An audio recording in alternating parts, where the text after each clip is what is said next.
Kemudian dikatakan lagi ya bahwa Yesus waktu meninggal, waktu mati dikafani. Ya, dikafani. Oh, ternyata teman-teman mengakui juga ya bahwa Yesus mati ya. Inilah yang saya bilang ya, orang ini aneh-aneh gitu ya. Di sisi lain koar-koar bahwa Yesus itu tidak mati, ya, tidak mati tapi diserupakan begitu, ya, tidak mati dan tidak bangkit gitu. Ternyata di hal kafan dia mengutip juga.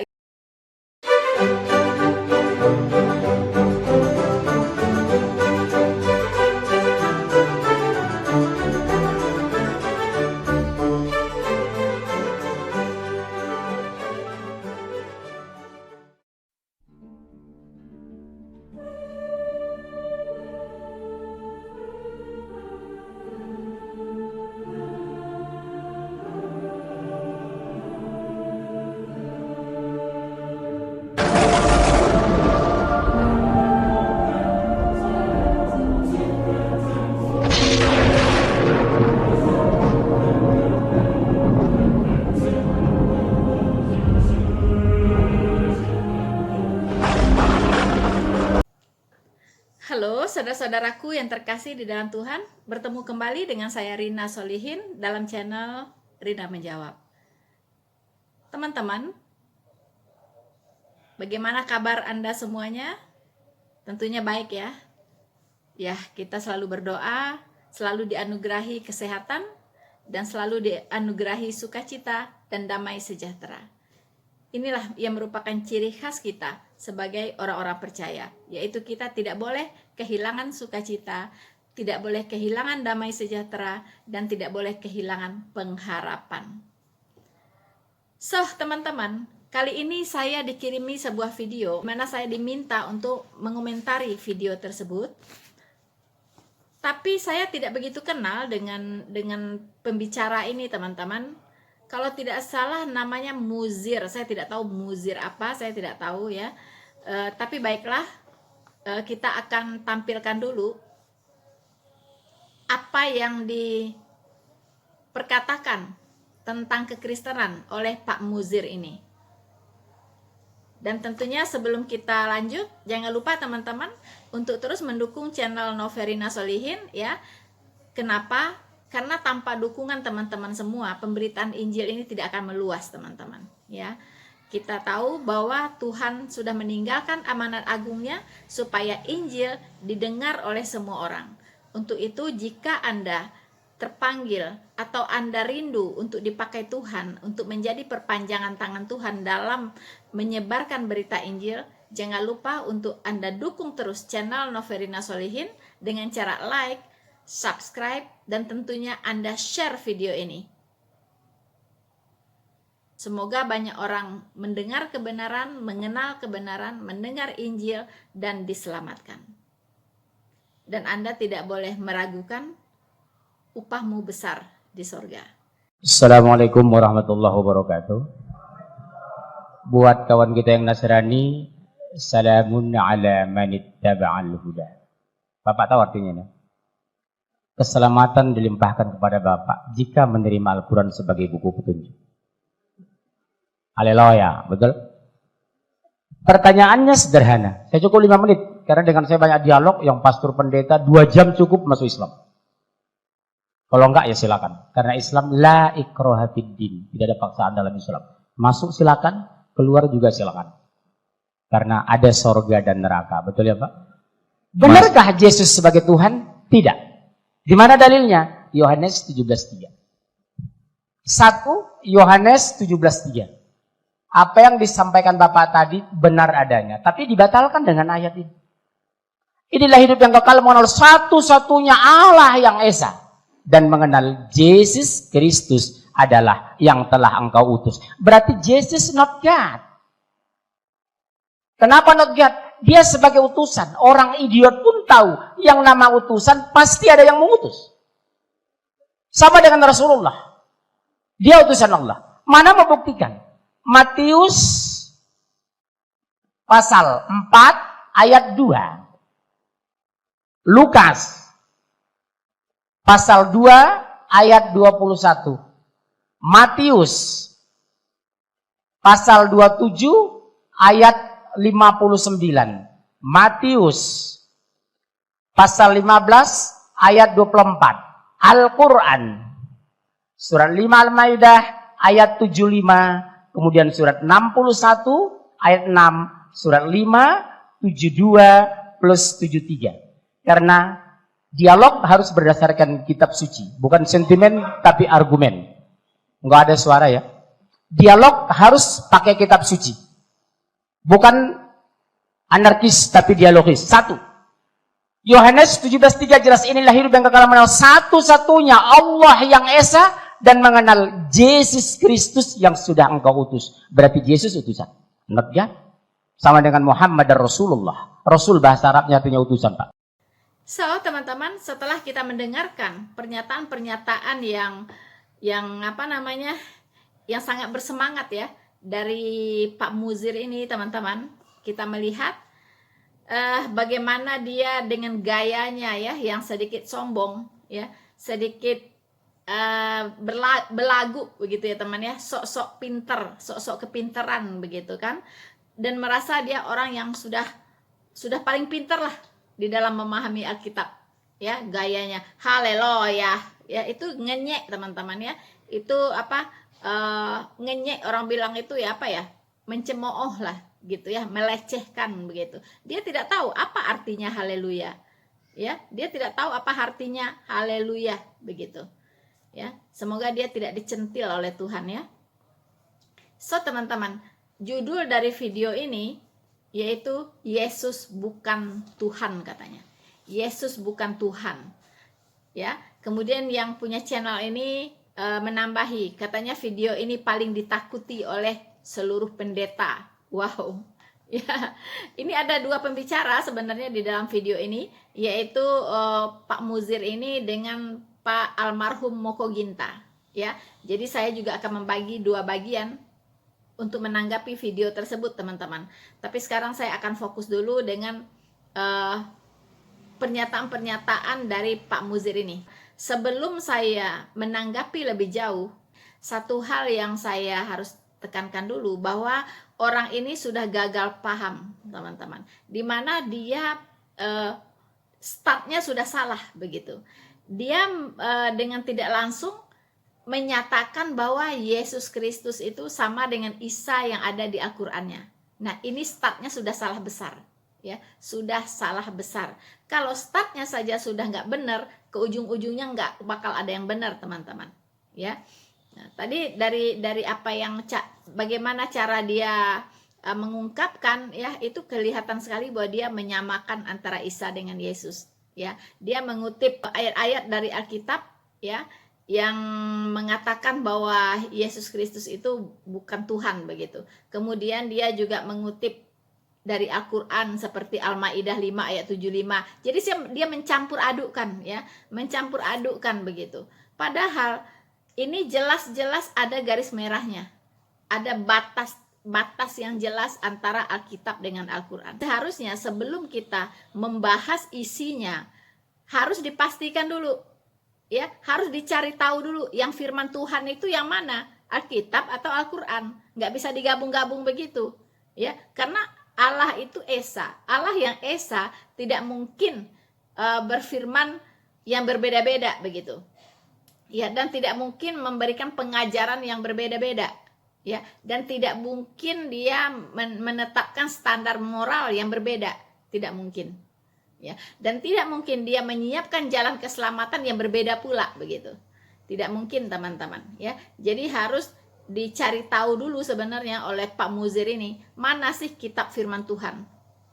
Nah, ya itu sangat penting begitu. Ya, dalam orang menanggapi pernyataan-pernyataan atau serangan-serangan dari luar, terutama dari Muslim ini terhadap kekristenan, tanya dulu, ya, apakah Anda percaya bahwa Alkitab ini adalah firman Tuhan? Dan apakah Anda percaya Al-Qur'an firman Tuhan? Ketika dia menjawab, saya percaya Al-Qur'an firman Tuhan. Lalu, apakah Anda percaya Alkitab firman Tuhan? dia akan bingung teman-teman menjawabnya, ya. Kalau dia jawab percaya Alkitab adalah firman Tuhan, nah berarti semua ayat Alkitab, suka atau tidak suka, itu adalah firman Tuhan. Ya. Nah, kalau dia katakan Al-Qur'an saja firman Tuhan, Alkitab bukan firman Tuhan. Karena yang ada sekarang sudah dipalsukan. Ya. Alkitab yang asli, yang firman Tuhan itu sudah tidak ada. Misalnya dia berkata demikian. Tetapi kalau Anda katakan Alkitab sudah dipalsukan dan bukan firman Tuhan, mengapa Anda mengutip-ngutip ayat di sini untuk mendukung pendapat Anda? Ya, mengapa Anda untuk mendukung pendapat Anda bahwa Yesus bukan Tuhan itu dari Matius, dari Lukas, dari Yohanes dan lain-lain tadi? Mengapa? Nah, kalau Anda mengutip ayat Alkitab untuk membenarkan pernyataan Anda, maka tanpa Anda sadari, Anda sebenarnya mengakui bahwa Alkitab ini adalah kebenaran. Alkitab ini adalah firman dari Allah yang Maha Benar. Ya. Nah, tapi ternyata Muslim ini bingung dan membingungkan, begitu ya, bingung dan membingungkan. Mengapa? Di satu sisi mereka sangat getol sekali menyerang Alkitab bahwa Alkitab tidak asli. Alkitab adalah tulisan manusia dan sebagainya. Tapi di sisi lain, tapi juga mengutip ayat-ayat Alkitab. Ya, untuk mendukung pendapat mereka. Fatalnya lagi, Pak Muzir ini mengutip ayat Alkitab, kemudian dia juga mengutip Al-Qur'an. Ya, jadi satu pernyataan dia didukung oleh Alkitab dan didukung juga oleh Al-Qur'an, bahwa Yesus itu bukan Tuhan, begitu ya. Ini sangat-sangat fatal ya, karena Tuhan yang sama tidak mungkin membuat Alkitab dan juga membuat Al-Qur'an, tidak mungkin, karena antara Alkitab dengan Al-Qur'an itu jauh sekali perbedaannya, begitu ya, jauh sekali, baik dari sisi pengajarannya, baik dari sisi jalan keselamatannya, baik dari sisi surga dan nerakanya, ya, baik dari sisi standar moralnya, jauh sekali, begitu ya. Kemudian eksistensi Tuhannya juga berbeda. Jadi ini tidak mungkin dari satu Tuhan yang sama, begitu ya. Jadi ini sangat-sangat ceroboh sekali ya. Tapi baiklah, saya akan menanggapi apa yang dikatakan oleh Muzir tadi ya, Pak Muzir tadi, teman-teman. Dia mengatakan bahwa Yesus itu bukan Tuhan, tapi hanya utusan. Ayat unggulan yang biasa dipakai oleh Muslim untuk menyangkali ketuhanan Yesus, yaitu Yohanes 17 ayat 3. Ya, itu hampir semua mereka itu ya memakai Yohanes 17 ayat 3 untuk mematahkan ketuhanan Yesus. Saudara-saudaraku yang terkasih di dalam Tuhan, banyak sekali Muslim mengutip ya Yohanes 17 ayat 3 yang dipakai untuk menyangkali ketuhanan Yesus. Tapi mereka hanya membaca ayat 3 saja. Inilah hidup yang kekal itu, yaitu bahwa mereka mengenal Engkau, satu-satunya Allah yang benar, dan mengenal Yesus Kristus yang telah Engkau utus. Ya, Allah yang benar. Nah, untuk memahami Yohanes 17 ini adalah perkataan Tuhan Yesus sendiri ya. Ini harus disinkronkan dalam konteks Alkitab secara keseluruhan. Tidak hanya bisa ambil satu ayat 3 ini saja kemudian disimpulkan, tuh kan Yesus itu utusan kan. Kalau utusan berarti bukan Tuhan. Ya, bukan Tuhan, tapi itulah utusan, begitu. Nah, coba kita baca dari ayat 2-nya. Ya.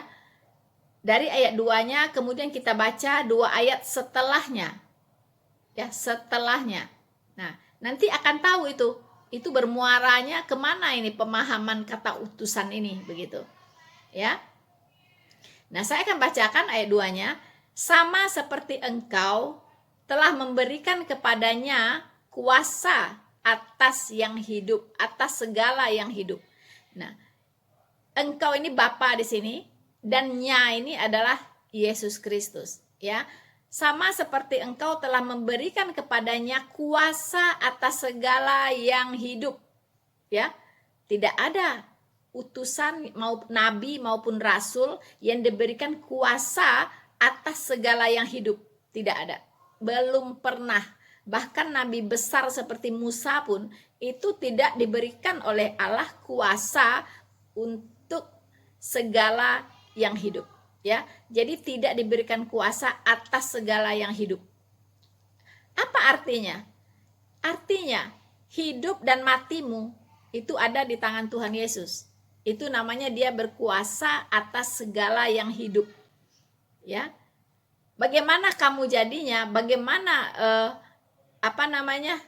kamu itu bakal jadi apa? Itu ada di tangannya Tuhan Yesus, ya. Jadi nasibmu tuh ada di tangan dia. Nasibmu tuh ada di tangan dia, begitu, ya. Jadi kepadanya, ya, sama seperti engkau telah memberikan kepadanya kuasa atas segala yang hidup, demikian pula ia akan memberikan hidup yang kekal. So, siapa yang memberikan hidup yang kekal? Siapa? Demikian pula ia tadi Yesus dong, ya kan? Demikian pula ia akan memberikan hidup yang kekal kepada semua yang telah engkau berikan kepadanya. So, Yesus Kristus punya kuasa, punya otoritas untuk memberikan hidup yang kekal kepada semua orang. Ya, kepada semua orang yang percaya kepadanya. Teman-teman, apakah ada nabi dan rasul, ya, yang berani berkata bahwa saya bisa memberikan hidup yang kekal kepadamu? Hidup yang kekal itu artinya surga. Ya. Tidak ada nabi dan rasul yang punya otoritas memberikan surga kepada setiap orang. Tidak ada. Nah, inilah perbedaan mendasar antara nabi dan rasul yang biasa yang diutus oleh Allah dengan yang namanya Tuhan Yesus. Nah, nanti kata utus di sini akan jelas di ayat berikutnya, teman-teman. Aku telah mempermuliakan engkau di bumi dengan jalan menyelesaikan pekerjaan yang engkau berikan kepadaku untuk melakukannya. Ya, jadi Yesus Kristus ada di bumi itu untuk melakukan pekerjaannya, ya, yang diberikan oleh Bapa. Ya, sebab itu ya Bapa, permuliakanlah aku padamu sendiri dengan kemuliaan yang kumiliki di hadiratmu sebelum dunia ada. Nah, ini di garis bawahi ya, teman-teman. So, artinya Yesus Kristus itu adalah yang mulia, ya. Sudah menjadi yang mulia. Kapan itu? Sebelum dunia ada, dia sudah ada. Ya, sebelum dunia ini diciptakan, Yesus Kristus itu sudah ada. Loh, kok bisa begitu? Nah, ini ya. Jadi sebelum dunia diciptakan, Yesus Kristus sudah ada. Mengapa? Ya, karena Yesus Kristus itu adalah firman Allah. Ya. Jadi firman Allah itu sudah ada sebelum dunia dijadikan. Ya, dan yang menjadikan dunia ini, yang menciptakan dunia ini dan segala isinya ini adalah firman itu. Ya, ini kita bisa baca di Yohanes 1, ya. Pada mulanya adalah firman, firman itu bersama-sama dengan Allah dan firman itu adalah Allah. Ya, ayat 14-nya firman itu sudah menjadi manusia. Ya, jadi firman ini yaitu Yesus Kristus sudah ada sebelum dunia itu dijadikan. Ya. Dan segala sesuatu dijadikan oleh Dia. Oleh siapa? Oleh firman itu. Tanpa Dia tidak ada segala sesuatu yang dijadikan. Artinya firman itu, yaitu Yesus Kristus, adalah pencipta itu sendiri. Nah, disinilah terlihat nyata sekali yang disebut dengan konsep Allah Tritunggal. Ya, jadi Bapa, Firman atau Putra, dan Roh Kudus. Ya, jadi artinya kalau demikian, kalau dalam konsep Allah Tritunggal kita melihat kata utusan, itu sangat berbeda dengan kita melihat Musa sebagai utusan, ya. Kita melihat Daud sebagai utusan, ya. Kita melihat Abraham misalnya sebagai utusan. Kita melihat Matius sebagai utusan, ya. Kita melihat Markus sebagai utusan. Itu sangat berbeda, ya. Atau Anda mengatakan tadi Muhammad sebagai utusan, ya. Anda menyamakan Yesus Kristus itu sama dengan Muhammad, ya. Itu sangat berbeda, ya. Sangat berbeda sekali. Saudara-saudaraku yang terkasih di dalam Tuhan, selanjutnya kita akan mendengarkan kembali apalagi yang diperkatakan oleh Bapak Muzir ini, teman-teman, ya. Apalagi ya. Nah, kita akan mendengarkan bersama-sama. Mana buktinya dia manusia biasa sebagai rasul dalam Islam? Matius pasal 4 ayat 2. Setelah Yesus berpuasa 40 hari 40 malam, maka laparlah ia. Kalau Tuhan mustahil lapar. Makanya kami berpuasa. Yang kedua, Lukas pasal 2:21. Setelah Yesus berusia 8 hari, maka dia khitan, sunat. Dia sunat. Kalau Tuhan mustahil sunat. Dokter mana yang berani sunat Tuhan? Betul? Yang ketiga, Matius 27:59 berbunyi, setelah mayat Yesus diturunkan dari kayu salib, maka dikapani dengan kain putih linen bersih. Nih saya bawa Bible tua ini, Pak. Di sini masih berisi Lembaga Alkitab Indonesia 60 tahun yang lalu. Apa di sini? Jika kamu mengatakan ini dan itu besok, jangan katakan aku melakukannya. Katakanlah insya Allah, lengkap sempurna di Bible Bapak sendiri. Dan ini bukan palsu loh, Pak. Lembaga Alkitab Indonesia tahun 1963. Bahkan kalau saya bongkar Alkitab tahun 1800, saya punya Bible banyak, Pak, 40 lebih. Ya, apa di sana? Akan lahir seorang nabi yang bernama Ahmad. Ikutilah, jika tidak kamu akan kuminta pertanggungjawaban. Amin, haleluya. Wow, teman-teman, ya. Dia mengatakan bahwa dia punya 40 Alkitab, ya. 40 Bible katanya. Dia sudah baca mungkin, ya. Dia punya 40 Bible, nggak tahu Bible apa itu, ya. Tapi tadi saya mendengar, ya, bahwa di Bible yang dia baca, ya, itu dia mengatakan akan lahir seorang nabi bernama Ahmad. Nah, saya sudah bisa pastikan ini, dia membaca Injil-Injil sesat, ya, yang memang sengaja ditulis oleh kaki tangan iblis, ya, untuk menyimpangkan Injil Kristus. Ya, jadi yang dia baca ini adalah Injil sesat Barnabas, Injil palsu Barnabas, ya. Hanya di situ tertulis bahwa akan lahir seorang nabi yang bernama Ahmad. Ya, kalau di Alkitab saya tidak ada. Alkitab saya tidak ada, teman-teman. Mau robek dibaca juga nggak bakal ketemu, ya. Nubuatan bahwa akan ada nabi yang namanya Ahmad, tidak ada. Ya. Yang ada itu di Injil palsu Barnabas. Silakan teman-teman masuk ke video saya, silakan Anda cari, saya membahas, ya, tentang Injil palsu Barnabas dengan saudara Embetik, ya. Waktu saya menanggapi videonya saudara Embetik. Silakan teman-teman akan mendapatkan informasi yang lebih lengkap di situ tentang Injil palsu Barnabas, ya. Nah, jadi rupanya Ustadz ini membaca Injil-Injil palsu, teman-teman, ya, kitab-kitab yang nggak jelas, ya. Nah, di situ, ya, jadi dia dengan begitu pedenya mengatakan, ya, bahwa Yesus itu bukan Tuhan katanya. Itu dia kutip deh dari ayat yang tadi dia katakan, ya. Matius 4 ayat 2, Matius 7 ayat 29, Matius 15 ayat 24, kemudian Lukas 2 ayat 21, ya. Di situ dia menyimpulkan, ya. Oh, ternyata Yesus itu lapar. Ya. Ternyata Yesus itu lapar. Kalau dia lapar, dia butuh makan dong. Oh, berarti dia manusia. ya. Oh, dia manusia, karena manusia yang makan begitu kan. Tuhan nggak mungkin lapar katanya, ya, dan nggak mungkin makan gitu kan.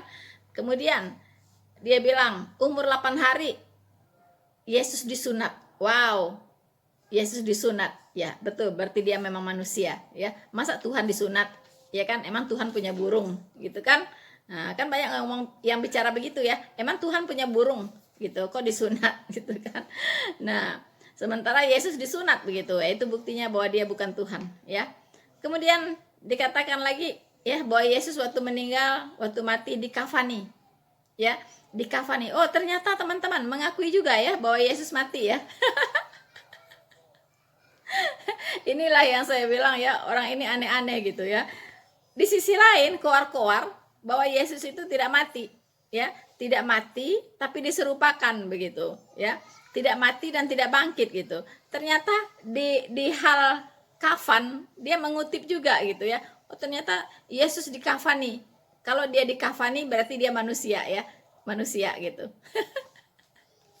Ya, ternyata mengakui juga, ya, bodoh-bodoh mengakui ternyata bahwa Yesus mati dan dikafani, ya.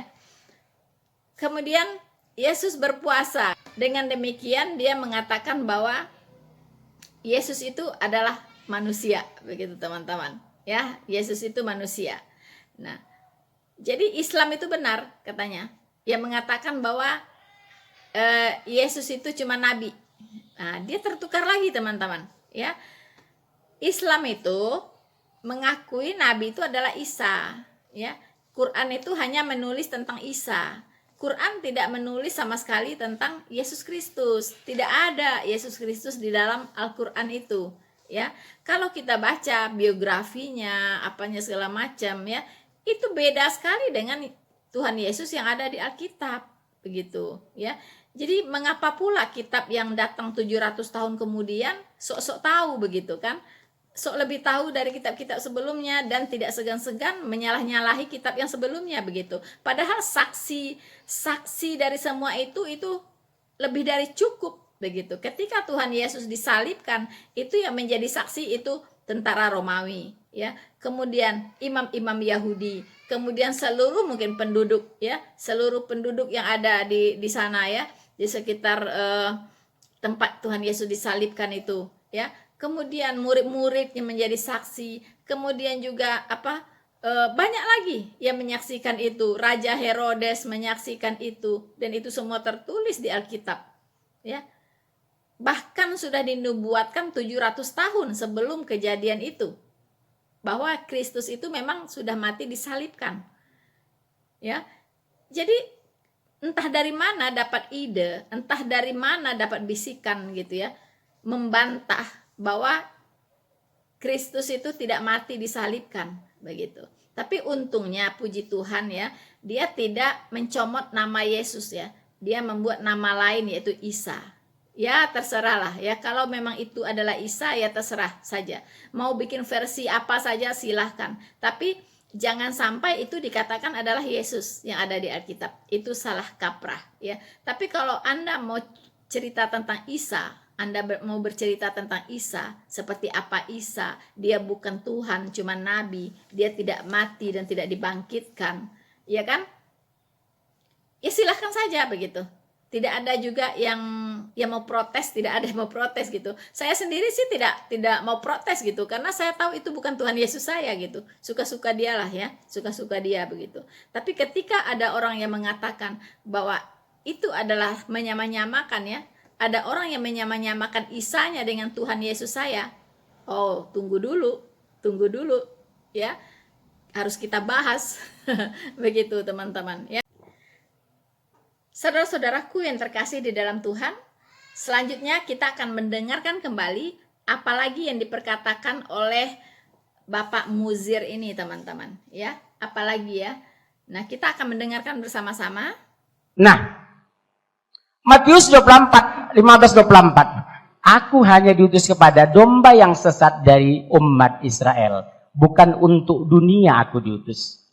Jadi orang ditebus Yesus itu hanya dari Bani Israel. Kalau Bapak dari Jawa, maaf, tidak termasuk ditebus Yesus. Bapak orang Tapanuli tidak masuk ditebus Yesus. Karena aku diutus hanya kepada domba-domba yang sesat dari umat Israel.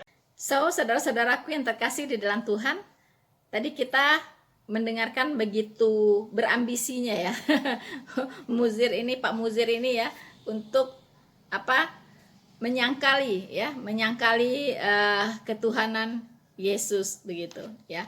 Kemudian yang dia sangkali adalah bahwa Yesus itu katanya tidak diutus untuk seluruh manusia ya, tapi hanya diutus untuk bangsa Israel saja. Nah, dia mengutip ayat dari Matius 15 ayat 24 ya. Kata Tuhan Yesus, aku hanya diutus untuk domba-domba yang tersesat dari bangsa Israel ya, dari umat Israel. Teman-teman,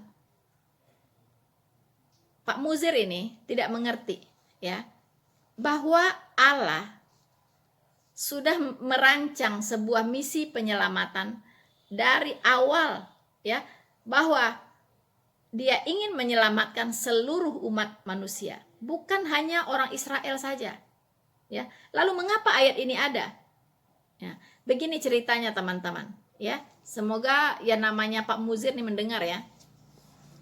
Pak Muzir awalnya Tuhan ingin menjadikan bangsa Israel ini sebagai imam di muka bumi ya. Dia ingin menjadikan bangsa Israel sebagai imam, catat ya.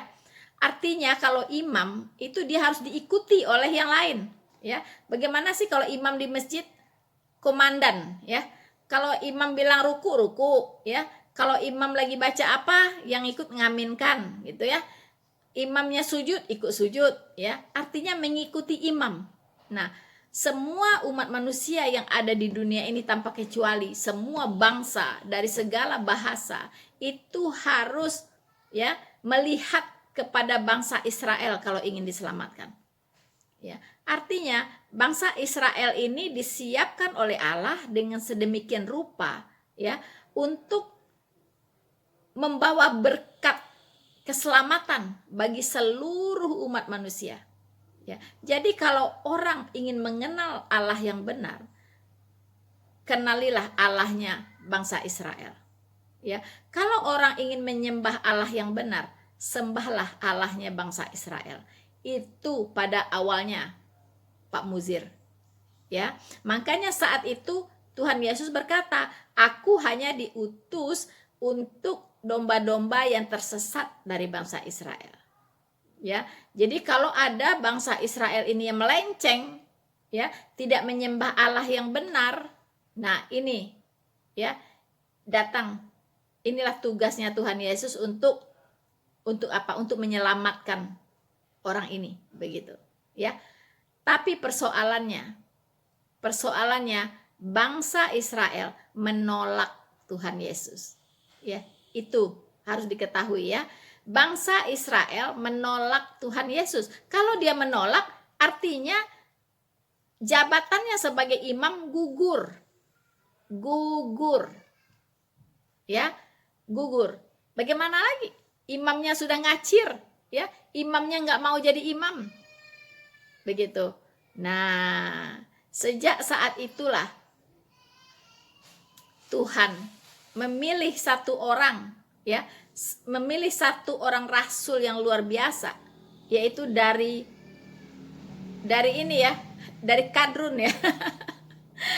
Dari teroris malah ya, dari ISIS.